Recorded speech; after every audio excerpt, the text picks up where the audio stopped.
এই জম শক্তির জন্য এটা এত পাওয়ার, এত গাছ দিয়া আমি এই জম শক্তির চূর্ণটা তৈরি করছি, এটা না খাইলে আপনি বুঝবেন না।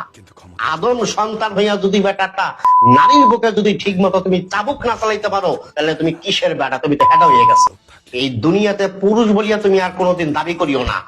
যদি একটা নারীর বুকে যদি ঠিক মতন তুমি যদি অস্ত্র না চালাইতে পারো, তুমি ঠিক মতন অস্ত্র চালাইতে চাও, গুল্লি যদি ঠিক মতন টিপে টিপে বাইর করতে চাও, যদি টিউব দিয়ে যদি হাওয়াটারে ফলাইতে চাও, তুমি সেবন করবা জম শক্তি চূর্ণ। এই জম শক্তি চূর্ণ খাবার পরে তোমার থেকে 10 ইঞ্চি লাম্ব হইব, 4 থেকে 5 ইঞ্চি লম্ব, মোটা রডের মতো শক্ত, কঞ্চির মতন টাইট। মায়া লোকে পাশে বইয়া হারারে ধরিয়া টিপো চাপো, এটা মুখে নিয়ে চুইব। কোথার কসম একটা পোড়া এই পুরুষের মাথায় আইব না। আমি হাকিম মোহাম্মদ নবীর হোসেন এই পবিত্র জীবনে কি দেখছেন, কি খাইছেন, খাইতে খাইতে আপনি ঠাকুর হয়ে গেছেন। বিশ্বাস করেন না? আপনি আমার এই জম শক্তি চূর্ণটা খালো, মায়া লাগে লাগে 4বার 5বার খেলাইবেন, দুর্বল হইবেন না।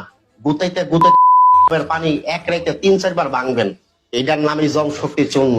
এটা খাবার পরে 40 থেকে 50 করবেন, 4 থেকে 5 করবেন, ক্লান্ত হইবেন না।